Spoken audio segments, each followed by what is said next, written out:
नमस्कार, समसामयिक विषयों पर आपके पसंदीदा कार्यक्रम विशेष में आपका स्वागत है। मैं हूं दीपक डोभाल। जैसे जैसे वक्त गुजरता जा रहा है, हमारी दुनिया वास्तविकता से आभासी संसार में सिमटती जा रही है। मोबाइल और इंटरनेट क्रांति ने तो हमें पूरी तरह से एक छोटे से दायरे में समेट दिया।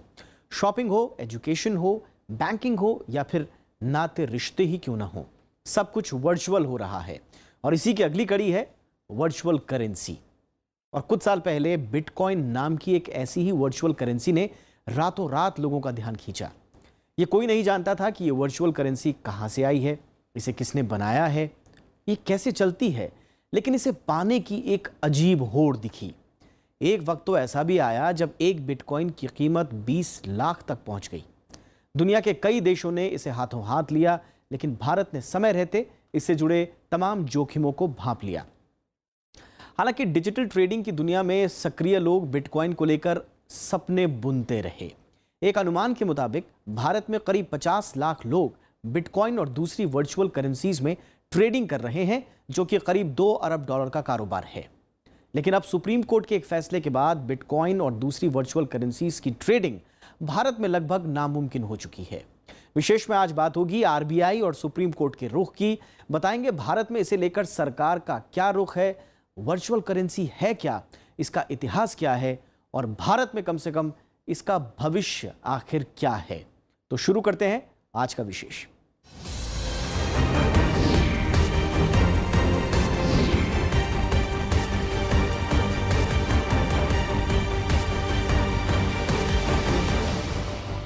तो भारत में अब बिटकॉइन जैसी क्रिप्टो करेंसीज में कारोबार करना मुमकिन नहीं हो पाएगा। आरबीआई ने अप्रैल में बैंकों और वित्तीय संस्थानों को ऐसी आभासी करेंसी में हर तरह के लेन देन को बंद करने के लिए 3 महीने का वक्त दिया था। ये मियाद 5 जुलाई को पूरी हो गई है और सुप्रीम कोर्ट ने भी आरबीआई के आदेश पर रोक लगाने से मना कर दिया है। बिटकॉइन जैसी क्रिप्टो करेंसी में निवेश और कारोबार से जुड़े लोगों के लिए ये एक बड़ा झटका माना जा रहा है। हालांकि निवेश से जुड़े जोखिमों को देखते हुए इसे एक अच्छा कदम भी माना जा रहा है।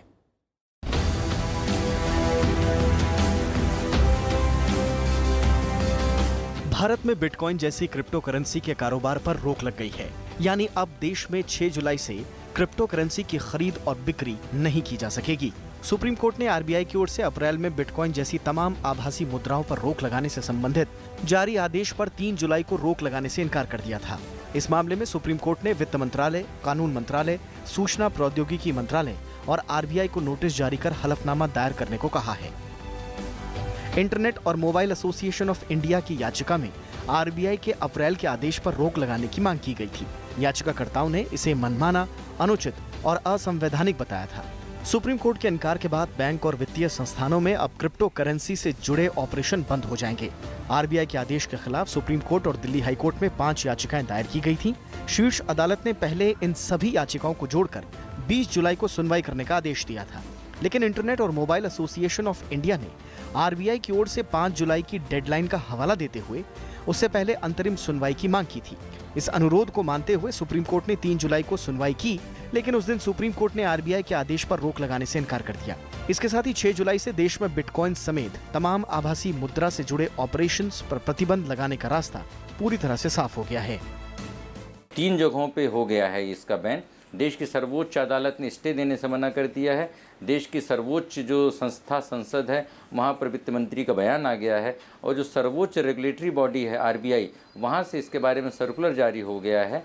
तो मुझे लग रहा है कि जो निवेशक हैं, जिस तरह से देश में सट्टेबाजी बैन है, जिस तरीके से देश में दूसरी तरीके लॉटरीज बैन है, उसी तरीके से बिटकॉइन भी देश में अप्रत्यक्ष तौर पर अब प्रतिबंधित हो गई है। दरअसल सुप्रीम कोर्ट ने 6 अप्रैल 2018 को बिटकॉइन और ऐसी ही तमाम क्रिप्टो करेंसीज पर रोक लगाने को लेकर आदेश जारी किया था। इसमें क्रिप्टो करेंसी की खरीद या बिक्री, खातों में स्थानांतरण समेत सभी प्रकार के लेन देन को बंद करने के लिए बैंकों और वित्तीय संस्थानों को 3 महीने का वक्त दिया गया था। इस आदेश में आरबीआई ने अपने पुराने सर्कुलर का भी हवाला दिया था। सर्कुलर में कहा गया था कि केंद्रीय बैंक ने इसके जोखिमों को लेकर लोगों को दिसंबर 2013, फरवरी 2017 और दिसंबर 2017 को भी आगाह किया था। इस साल 6 अप्रैल को सर्कुलर में आरबीआई ने इन आभासी मुद्राओं पर रोक लगाते हुए ये भी बताया था कि आखिरकार आरबीआई ने ये फैसला क्यों लिया। आरबीआई ने कहा था कि क्रिप्टो करेंसी के इस्तेमाल निवेश और ट्रेडिंग में जोखिम है, जिसे लेकर हमेशा आगाह किया जाता रहा है। इनमें उपभोक्ता संरक्षण की कमी, मनी लॉन्ड्रिंग और बाजार में हेराफेरी की आशंका समेत कई तरह के जोखिम शामिल हैं। इन आशंकाओं को देखते हुए ही आरबीआई ने 5 जुलाई के बाद सभी तरह के क्रिप्टो करेंसीज पर रोक लगाने का फैसला किया था। अप्रैल में आरबीआई ने सर्कुलर जारी करके बोला कि हम इसको गैर कानूनी घोषित कर रहे हैं, इसकी ट्रेडिंग को, और 3 महीने के भीतर जो लोग हैं वो अपने इन्वेस्टमेंट को लिक्विडेट कर लें। 3 महीने का समय अब खत्म हो गया है। लोग सुप्रीम कोर्ट पहुंचे, सुप्रीम कोर्ट ने उसमें स्टे देने से मना कर दिया। तो अब इसके बाद इसकी कोई भी ट्रेडिंग गैर कानूनी है। केंद्र सरकार भी ऐसी आभासी मुद्राओं से जुड़े खतरों के प्रति लगातार चेतावनी देते रही है। इस साल 1 फरवरी को 2018-19 के बजट भाषण में तत्कालीन वित्त मंत्री अरुण जेटली ने साफ किया था कि भारत सरकार क्रिप्टो करेंसी को लीगल टेंडर यानी कानूनी रूप से वैध नहीं मानती है। Distributed ledger system on the blockchain technology allows organization of any chain of records or transactions without the need of intermediaries. The government does not consider cryptocurrencies as legal tender or coin and will take all measures to eliminate the use of these crypto assets in financing illegitimate activities or as part of the payment system. The government will explore use of blockchain technology proactively for ushering in a digital economy. केंद्र सरकार भी crypto currency पर अंकुश लगाने के लिए कानून बनाने की तैयारी में है। इसके लिए 2017 के आखिर में आर्थिक मामलों के सचिव सुभाष चंद्र गर्ग की अध्यक्षता में समिति बनी थी। सुभाष चंद्र गर्ग ने हाल ही में कहा कि समिति रिपोर्ट को अंतिम रूप देने में लगी हुई है और 15 जुलाई तक रिपोर्ट सरकार को सौंप दी जाएगी। इससे पहले अप्रैल 2017 में वित्त मंत्रालय के आर्थिक कार्य विभाग के विशेष सचिव की अध्यक्षता में समिति बनी थी। समिति में वित्त मंत्रालय के अलग अलग विभागों, गृह मंत्रालय, RBI, state bank of India और सूचना प्रौद्योगिकी मंत्रालय के अधिकारी भी शामिल थे। इस समिति ने बिटकॉइन जैसी क्रिप्टो करेंसी को बैन करने का सुझाव दिया था। Bureau report, Rajya Sabha TV. Bharat में क्रिप्टो करेंसी को लेकर शुरू से ही कई कयास लगाए जा रहे थे। जब इसने बिटकॉइन के तौर पर भारत में दस्तक दी तो कई जानकारों ने इसे सुनहरे भविष्य की गारंटी बताया, तो कई जानकार इसे बुलबुले के तौर पर यानी कि एक मार्केट बबल के तौर पर भी देख रहे थे जो कभी भी फट सकता है। लेकिन अब यह साफ हो चुका है कि क्रिप्टो करेंसी में हाथ डालना कई जोखिमों से भरा हुआ है। ऐसे में भारत में क्रिप्टो करेंसी का आखिर भविष्य क्या होगा, आइए जानते हैं इस रिपोर्ट में। सुप्रीम कोर्ट के ताज़ा फैसले के बाद अब ये साफ है कि आम निवेशक के लिए बिटकॉइन और दूसरी आभासी मुद्राओं में कारोबार करना लगभग असंभव हो गया है। हालांकि देश में लाखों ऐसे निवेशक और कारोबारी हैं जो पिछले कई सालों से क्रिप्टो करेंसी में निवेश कर रहे थे। कई कारोबारी तो ग्राहकों से अपनी फीस भी क्रिप्टो करेंसी में ले रहे थे। दरअसल वैश्विक स्तर पर बिटकॉइन की रातों रात बढ़ती लोकप्रियता को देखते हुए लोगों को इसमें अपना भविष्य नजर आने लगा था। लेकिन आरबीआई और फिर सुप्रीम कोर्ट के फैसले के बाद से बिटकॉइन और दूसरी क्रिप्टो करेंसी की कीमतों में तेजी से गिरावट आई है। जाहिर है इसका असर कई निवेशकों पर पड़ा है। जानकार इसे एक तरह से क्रिप्टो करेंसी का विमुद्रीकरण मान रहे हैं। हालांकि जानकार ये भी मानते हैं कि बैंकों को कारोबार समेटने के लिए 3 महीने का वक्त मिला था। इस दौरान जो भी अपनी क्रिप्टो करेंसी बेचना चाहते थे वो 3 महीने तक अपनी करेंसी भारतीय एक्सचेंजों पर बेच सकते थे और अपना पैसा पा सकते थे। नुकसान उन लोगों को उठाना पड़ सकता है जिन्होंने सरकार और आरबीआई की हिदायतों पर गौर नहीं किया। आज आप और मैं शर्ट भी खरीदने जाते हैं तो उसके लिए 3 बारी एग्जामिन करते हैं, 4 दुकानों में जाते हैं। और क्रिप्टो करेंसी जैसी करेंसी जो कि बिल्कुल नॉन ट्रांसपेरेंट है, जिसको हम समझते ही नहीं है, बाकी करेंसीज को भी नहीं समझते हैं, बट इसका तो कोई बेस ही नहीं है और एक सेंसलेस ट्रेडिंग हो सकती है, होती है। इसमें प्राइस फ्लक्चुएशन की कोई बेसिस नहीं है। हम क्यों उसको खरीदें? मैं पूरे देश में ये मैसेज आपके चैनल के थ्रू भिजवाना चाहूँगा that we should avoid trading in this currency, and I do not believe that this has a very good future at all, at least in India. इस तरह क्रिप्टो करेंसी का भविष्य फिलहाल भारत में तमाम आशंकाओं से घिर गया है। हालांकि जानकार ये भी मान रहे हैं निवेशक विदेशों में बसे अपने परिवार के सदस्यों या दोस्तों को अपनी होल्डिंग ट्रांसफर कर सकते हैं और वो विदेश में इसे बेचकर अपने कुछ पैसे बचा सकते हैं। दरअसल आरबीआई और सरकार का ये रुख लाजमी भी नजर आता है क्योंकि केंद्र सरकार के पास बिटकॉइन जैसी वर्चुअल करेंसी के ऑनलाइन लेन देन पर रोक लगाने का कोई तंत्र नहीं है। ऐसे में इसके कारोबार से जुड़े फ्रॉड और दूसरे खतरों पर सरकार कोई जोखिम नहीं लेना चाहती। लेकिन सरकार ने क्रिप्टो करेंसी ट्रेडिंग में इस्तेमाल होने वाली ब्लॉकचेन तकनीक पर विचार करने का भरोसा भी जताया है। इसके लिए बाकायदा एक समिति का गठन भी किया गया है। दरअसल ब्लॉकचेन तकनीक को भारत ही नहीं बल्कि पूरी दुनिया में सूचना और तकनीक के क्षेत्र में क्रांतिकारी कदम माना जा रहा है। अन्य देशों में तो कई देशों में इसको लीगल दर्जा हासिल है और वहाँ पर तो इनका भविष्य अच्छा है ही है। भारत में जिस तरीके से सरकार सधे हुए तरीके से इस पर प्रतिबंध लगा दिया है पर इसको अभी तक गैर कानूनी घोषित नहीं किया है, इसका मतलब ये है कि टेक्नोलॉजिकल इनोवेशंस को देखते हुए और भविष्य में तकनीक के विकास को समझते हुए इसको पूर्णतः प्रतिबंधित नहीं किया है, जिससे कि भारत में इनोवेशन की गुंजाइश बनी रहे। लेकिन निकट भविष्य में, क्योंकि उसमें एक और भी महत्वपूर्ण पहलू है कि किसी भी करेंसी को चलने के लिए अगर वो करेंसी आप उसको बोलते हैं तो भारत में उसको RBI और केंद्रीय वित्त मंत्रालय के तहत मान्यता मिलना आवश्यक है। और निकट भविष्य में मुझे नहीं लगता है कि बिटकॉइन को किसी भी तरह से कानूनी दर्जा हासिल होगा। हो सकता है कि पूर्णतः गैर कानूनी घोषित नहीं होने से लुके छुपे तौर पर इसका व्यापार होता रहे। दरअसल ब्लॉकचेन तकनीक का प्रयोग करते समय बैंक सुरक्षित, किफायती और त्वरित लेन देन सुनिश्चित कर सकते हैं। ब्लॉकचेन तकनीक का प्रयोग कानूनी कागजातों, स्वास्थ्य से जुड़े आंकड़ों, नोटरी और निजी दस्तावेजों को सुरक्षित रखने में भी किया जा सकता है। ब्लॉकचेन तकनीक पूरी तरह से पारदर्शी व्यवस्था है, लिहाजा यह भ्रष्टाचार को खत्म करने में बड़ी भूमिका निभा सकती है। सरकार इस तकनीक के जरिए सब्सिडी वितरण, भूमि रिकॉर्ड और सरकारी वित्तीय मदद देने जैसे कामों को आसान बनाने की संभावनाओं को भी तलाश कर रही है। Bureau report, Rajya Sabha TV. Bitcoin और क्रिप्टो करेंसी को लेकर आज पूरी दुनिया में चर्चा है। दुनिया भर की सरकारें सतर्क हो गई हैं। कहीं से प्रतिबंधित करने की मांग उठ रही है तो कहीं बिटकॉइन जैसी करेंसी को बढ़ावा देने की भी बात हो रही है।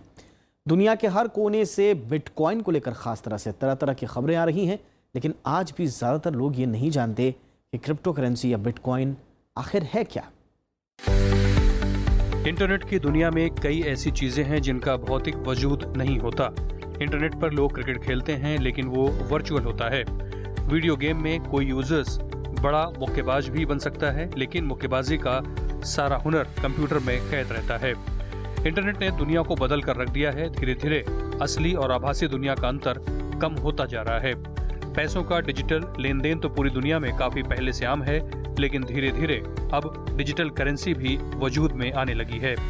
ये ऐसी करेंसी होती है जो भौतिक रूप से मौजूद नहीं होती, लेकिन उस करेंसी का मूल्य होता है। बिटकॉइन ऐसी ही डिजिटल या क्रिप्टो करेंसी है। देखिए, क्रिप्टो करेंसी या बिटकॉइन जिसको आप कहते हैं वो एक इलेक्ट्रॉनिकली माइंड करेंसी है। कोई देश, कोई ज्योग्राफीज, कोई एंटिटीज, कोई रेगुलेटर उसको रेगुलेट नहीं करता है। वो सेल्फ रेगुलेटेड है। It is got no boundaries. Bitcoin और अन्य क्रिप्टो करेंसी के लिए किसी बैंक की जरूरत नहीं होती है। दो लोग आपस में इसका सीधा इस्तेमाल कर सकते हैं। बिटकॉइन को एक खास तरीके से बनाया जाता है जिसे इंटरनेट की दुनिया में माइनिंग कहते हैं। बिटकॉइन को बेचकर असली करेंसी खरीदी जा सकती है। इससे कोई सामान भी खरीदा जा सकता है। फरवरी 2015 तक 1 लाख से ज्यादा मर्चेंट्स और वेंडर्स ने भुगतान के लिए बिटकॉइन को मान्यता दी। माना जा रहा है कि इसके बाद बिटकॉइन को मान्यता देने वाली कंपनियों की संख्या और ज्यादा बढ़ी है। यूनिवर्सिटी ऑफ कैम्ब्रिज के मुताबिक इस वक्त पूरी दुनिया में 3 करोड़ से लेकर 6 करोड़ के आसपास लोग ऐसे हैं जो क्रिप्टो करेंसी वॉलेट का इस्तेमाल करते हैं। इनमें सबसे ज्यादा बिटकॉइन का ही इस्तेमाल किया जा रहा है। क्रिप्टो करेंसी का कोई ट्रांसपेरेंसी नहीं है कि उसकी वैल्यूएशन कैसे होती है। ये एक सबसे बड़ा इशू है। दूसरा इशू ये है कि उसकी यूसेज जो है that can be to illegal purposes also, whether it is done और इट इज़ नॉट डन ये पता नहीं चलता। तीसरा एक इम्पॉर्टेंट इशू है कि ना केवल ट्रांसपेरेंसी नहीं है, ना केवल उसका यूज़ की कोई रेगुलेशन नहीं है, इसके अलावा कौन उसको मॉनिटर करता है ये भी आप नहीं कह सकते। उसकी वैल्यूज़ की जो फ्लक्चुएशन है वो भी बहुत ज़्यादा है। हालांकि बिटकॉइन का मूल्य स्थिर नहीं है। इस लिहाज से देखें तो ये सोने की तरह है जिसकी कीमत घटती या बढ़ती रहती है। बिटकॉइन की खरीदारी एक क्रिप्टो वॉलेट से दूसरे क्रिप्टो वॉलेट में हो सकती है। कई लोग बिटकॉइन खरीदकर इस उम्मीद से छोड़ देते हैं कि आने वाले दिनों में इसकी कीमत और ज्यादा बढ़ने पर वो इसे बेच देंगे। कंप्यूटर, स्मार्टफोन, टैबलेट या क्लाउड जैसी जगहों पर इसे रखा जा सकता है। बिटकॉइन के लेन देन में किसी का नाम सार्वजनिक नहीं होता।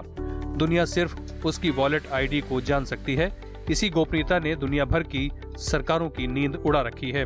सरकारों को लगता है कि बिटकॉइन के जरिए ड्रग्स, मनी लॉन्ड्रिंग और आतंकवाद जैसी गतिविधियों को तेजी से फैलाया जा सकता है। क्रिप्टो करेंसी या बिटकॉइन एक करेंसी है जिसकी कि भारत में कानूनी तौर पे मान्यता नहीं है। ये एक डिजिटल करेंसी का एक नया फॉर्मेट है जो इंटरनेशनल लेवल पर सर्कुलेशन में है। इसके बारे में भारत में सही नियम कायदे कानून नहीं थे। इस वजह से लोगों ने इस करेंसी में ट्रेडिंग किया। इसमें तमाम लोगों ने उतार चढ़ाव में रुपए पैसे कमाए, लेकिन उसकी कोई लीगल एक फ्रेमवर्क उसका नहीं था। बिटकॉइन एक ऐसा पेमेंट सिस्टम है जिस पर किसी देश का अधिकार नहीं है। ये ऐसी करेंसी है जिसका कोई भौतिक वजूद भी नहीं है। बिटकॉइन सिर्फ वर्चुअल तौर पर मौजूद है। कुछ महीने पहले जब पूरी दुनिया में रैंसमवेयर साइबर हमला हुआ था तो इसकी चपेट में 150 से ज्यादा देश आ गए थे। उस वक्त हैकर्स ने बिटकॉइन में ही भुगतान मांगा था। बिटकॉइन की कीमत तब से लेकर अब तक काफी उतार चढ़ाव देख चुकी है, लेकिन बिटकॉइन का भविष्य क्या है इसे कोई नहीं जानता। इसी अनिश्चितता ने कई निवेशकों की चिंताएं बढ़ा दी हैं। बाजार में बिटकॉइन के अलावा कई अन्य क्रिप्टो करेंसी भी आ गई हैं। लीना शर्मा के साथ ब्यूरो रिपोर्ट, राज्यसभा टीवी।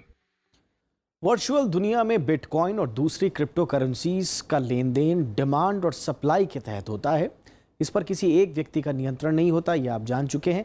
लेकिन अब सवाल ये उठता है कि बिटकॉइन बनता कैसे है, क्रिप्टो करेंसीज जनरेट कैसे होती हैं। और बिटकॉइन बनाने के इस तरीके को दरअसल माइनिंग कहा जाता है। इसलिए हम माइनिंग के बारे में अब थोड़ा सा समझ लेते हैं।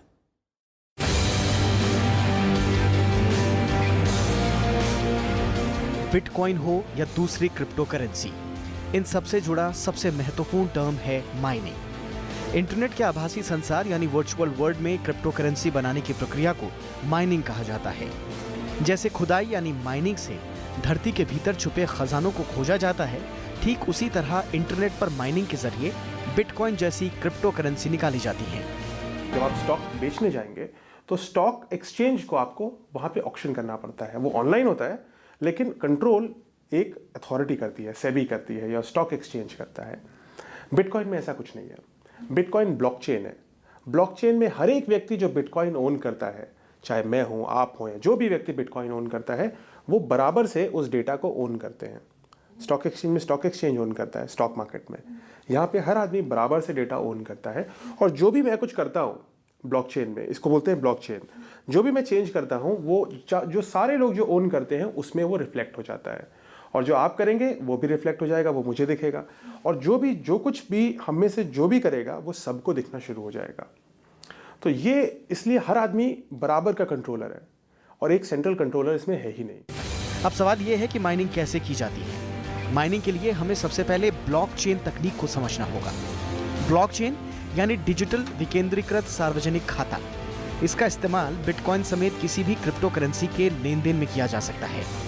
दरअसल ब्लॉकचेन आंकड़ों के ब्लॉक की एक श्रृंखला होती है। हर ब्लॉक में उस समय हुए सभी लेन देन का लेखा जोखा होता है। ये पूरी तरह से सार्वजनिक होता है और ब्लॉकचेन का इस्तेमाल करने वाला कोई भी व्यक्ति इसे देख सकता है और पिछले तमाम लेन देन का हिसाब जान सकता है। इससे लेन देन का कोई केंद्रीय रिकॉर्ड रखे बिना किसी भी डिजिटल लेन देन को ट्रैक करने में सहूलियत मिलती है। माइनिंग में इन्हीं ब्लॉक्स का प्रोडक्शन होता है। माइनिंग भी दरअसल दो तरह की हो सकती है, एक सोलो यानी अकेले और दूसरी पूल यानी ग्रुप माइनिंग। सोलो माइनिंग में कोई भी व्यक्ति अकेले माइनिंग करता है, लेकिन उसके लिए उसे बेहद शक्तिशाली कंप्यूटर की जरूरत होती है। इसमें काफी खर्च भी आता है। जबकि पूल माइनिंग में आप किसी ग्रुप से जुड़ जाते हैं और बहुत सारे कंप्यूटर एक पूल बनाकर माइनिंग करते हैं। माइनिंग के लिए आपको एक वर्चुअल वॉलेट यानी एक बटुआ बनाना होता है और उसके लिए आपको एक एड्रेस भी जनरेट करना होता है। माइनिंग करने के लिए कई कंपनियां सॉफ्टवेयर भी देती हैं जिन्हें डाउनलोड कर आप माइनिंग कर सकते हैं। माइनिंग करने वाले व्यक्ति को माइनर कहा जाता है, जो क्रिप्टो करेंसी ट्रांजैक्शन या लेन देन में मदद करता है। माइनर्स को इस प्रक्रिया में ब्लॉक्स को सॉल्व करना होता है। इसमें एक बहुत ही जटिल गणितीय प्रणाली होती है, जिसे प्रूव करने के लिए आपको लाखों कैलकुलेशंस प्रति सेकंड करनी पड़ती हैं और उसके बाद ही ट्रांजैक्शन कंफर्म होता है। जब माइनर्स ब्लॉक्स को सॉल्व कर देते हैं तो उन्हें आखिर में रिवॉर्ड या फीस मिलती है। देखिए, ये एक बड़ा कॉम्प्लेक्स प्रोसेस है, जो कि एक डिटेल्ड प्रोसेस है, जिसमें कि उन्होंने कुछ रेगुलेशंस अपनी बनाई हुई हैं कि how will you get hold of this currency. But ज़्यादा इम्पॉर्टेंट बात हमारे सब्जेक्ट के लिए ये है कि वो करेंसी जो है वो इंडियन रुपीज़ या डॉलर्स या किसी और करेंसी के अगेंस्ट ट्रेडेबल हो जाती है। तो मैं इंडियन रुपीज़ दे के अगर क्रिप्टो करेंसी ख़रीद लेता हूँ तो वो एक ऐसी करेंसी है जो कि नॉन ट्रांसपेरेंट है। अब तो इंडियन रुपीज़ उस करेंसी में कन्वर्ट होने के बाद किसी भी इलीगल पेमेंट्स के लिए, या फॉर एग्जांपल किसी भी, अगर हम माने कि देश के हितैषी नहीं हैं, उनको कोई पेमेंट जानी है तो वो बैंकिंग चैनल से ऊपर चली जाती है। माइनिंग के दौरान नेटवर्क को बहुत सुरक्षित रखा जाता है और साथ ही नेटवर्क को सिंक्रोनाइज भी किया जाता है। माइनिंग का काम वही लोग करते हैं जिनके पास विशेष गणना वाले कंप्यूटर्स और कैलकुलेशंस करने की उचित क्षमता हो। इस प्रक्रिया में बहुत सारी बिजली की भी जरूरत पड़ती है। Bureau report, Rajya Sabha TV. और जाते जाते आपको छोड़ जाते हैं क्रिप्टो करेंसी और बिटकॉइन के इतिहास के साथ, और ये भी आपको याद दिला दें कि हमारा ये कार्यक्रम आप YouTube पर भी देख सकते हैं और आपका फीडबैक वहाँ हम बेसब्री से उसका इंतज़ार करते हैं, आपकी प्रतिक्रियाओं का। तो अपना फीडबैक ज़रूर दें और देखते रहें राज्यसभा टीवी। नमस्कार।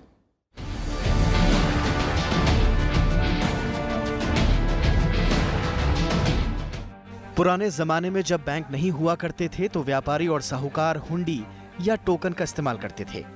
दरअसल टोकन एक तरह का आज्ञापत्र होता था जिसे दिखाकर या देकर सामान खरीदा या बेचा जा सकता था। ये एक तरह का कागज का टुकड़ा होता था जिसे किसी दूसरे को भी दिया जा सकता था या फिर भविष्य की जरूरतों को देखते हुए अपने पास भी रखा जा सकता था।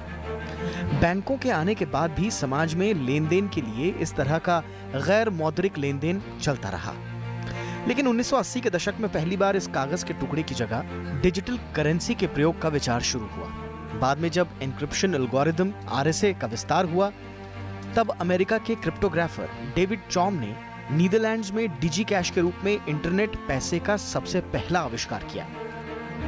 इस बेहद दिलचस्प और नई ई कैश तकनीक ने उस वक्त मीडिया और लोगों का ध्यान अपनी तरफ खूब खींचा। तब माइक्रोसॉफ्ट कंपनी ने दुनिया के हर विंडोज पीसी यानी कंप्यूटर पर डिजी कैश डालने के लिए चॉम की कंपनी को $180 मिलियन की पेशकश की थी।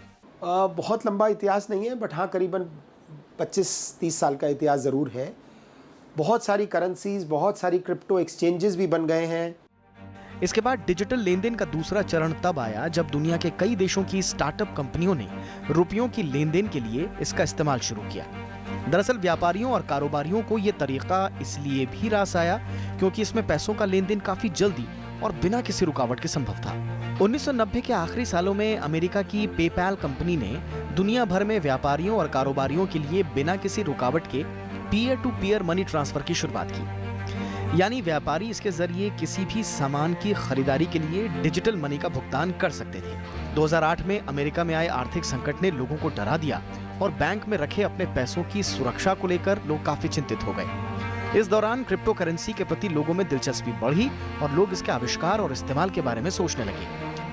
2009 में शुरू हुआ था और 9 सालों के भीतर ये बहुत सारे देशों में बढ़ गया है। एक उन्होंने बेसिक यूनिट थी, जिस यूनिट को बढ़ाते गए और वो पब्लिक लेजर एक बनाते हैं, और जो पूरी जिस पद्धति से बढ़ता है उसको ब्लॉकचेन पद्धति बोलते हैं। और उसके पीछे एक पूरी टीम होती है, उन सब लोगों को रिवार्ड मिलते हैं, कुछ पजल सॉल्व किए जाते हैं, एक उसकी कॉम्प्लिकेटेड प्रक्रिया है। इस तरह करीब 9 साल पहले जनवरी 2009 में बिटकॉइन की शुरुआत हुई। बिटकॉइन की शुरुआत करने वाले व्यक्ति को पूरी दुनिया सतोशी नाकामोटो के नाम से जानती है, लेकिन इस नाम के किसी व्यक्ति को आज तक किसी ने नहीं देखा। कुछ लोगों का मानना है कि सतोशी नाकामोटो किसी एक व्यक्ति का नाम नहीं बल्कि बिटकॉइन की शुरुआत करने वाला समूह खुद को इसी नाम से पुकारता है। कुछ लोगों का यह भी कयास है कि सतोशी नाकामोटो एक वास्तविक नाम है और वह जापान के किसी शहर में छिप कर रहता है। इंटरनेट पर सतोशी नाकामोटो की उम्र 42 साल बताई गई है। यानी बिटकॉइन जितना रहस्यमयी है उतना ही रहस्य इस बात में भी है कि इसे सच में किसने शुरू किया।